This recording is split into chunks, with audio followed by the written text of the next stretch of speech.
Okay, welcome back to the channel. I'm making this video because I had, not I had, two different people ask questions in two different Facebook groups about importing STLs into Carbide Create Pro, and they were both having the same issue where when they did the Toolpath, it went all the way through the material. So I thought that I would make this video to help anyone else. I think I got their questions answered, but thought I'd make a video to help anybody else who's having the same problem. I'm trying to explain this. So when you import a model, I don't have anything selected. I do have a vector down here. But when you import a model, it's going to come in. It's going to scale itself to, if you don't have anything selected, to your material. So my material is 10 by 10 by 0.75. So it's scaled this Y dimension to the 10 inches. And then if we look at the 3D, well, you see this bottom part is pretty thin. Anyway, so once it's in there, you can rescale it. So if you want to make it smaller, again, it's gonna stay dimensionally accurate. So you can't make it wider than it is tall or anything like that. You can rotate it. So if you accidentally rotated it and you didn't want to, you can just click here and get it back to 0, and then scale it back. Hit the scale selection, it will scale it back to what it imported as. And we'll talk about the scale to height in a second. I'm just going to click done here, and then I just wanted to point out that if you do have a vector selected and you import, it will scale it to that vector. So here it's scaled it in the X dimension. And again, you can do whatever you want to it, and I'm just going to delete that second one and get rid of this. So in older versions of Carbide Create Pro, and I probably have some videos myself talking about this, but in order to create toolpaths, you have to have a vector. So in older versions, you had to create your own, and if it wasn't the exact same size, this is kind of, let's say it was there and there, so it's just slightly bigger than the model. When you go to do toolpaths, you have that selected, it is going to, I'm going to change this just out of habit to 10% of the bit diameter. It's going to cut all the way to the vector. So the toolpath is going all the way there.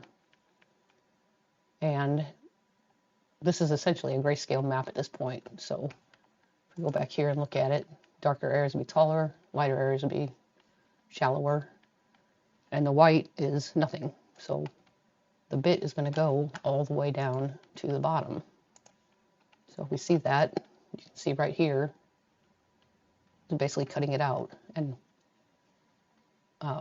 you might want to do it that way, but you need to have a way to hold this down. So if you're using double-sided tape or painter's tape and CA glue, that would be just fine, assuming your collet isn't going to hit up here. So the way to not have that happen, or a way, is to right-click on your STL and click Create Outline Vectors. And this number, I've played around with it, doesn't really do anything. Anyway, and then use that new vector for your toolpaths. And if you go and look at it, you can see it is not cutting all the way through that. Now, what it is doing is it's cutting all the material off the top, so all of this from here all the way down to here. And you might want that If you don't want that, what you can do is go in and edit the STL or edit your component. We'll talk about this scale to height here. So right now the model itself is 0.3524 inches. So from the bottom of the model to the top of the model, and then my material is 0.75 inches thick, so everything above 0.3524 is getting cut away.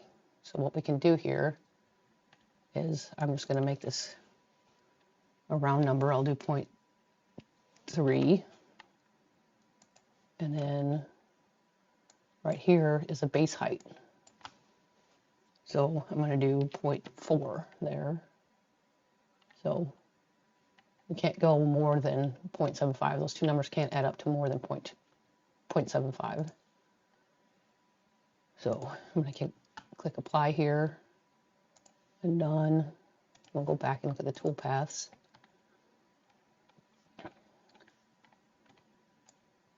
And that didn't work. Let's try that again.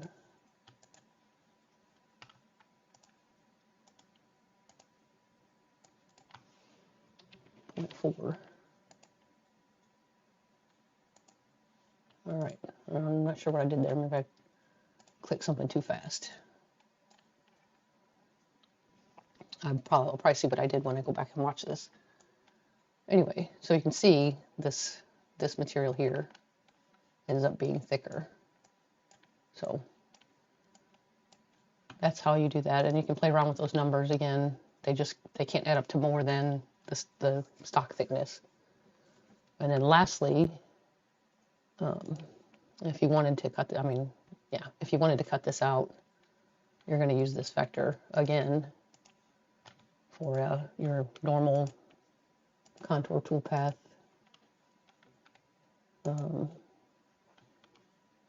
You can put tabs in there if you want. And go back and look at your simulation.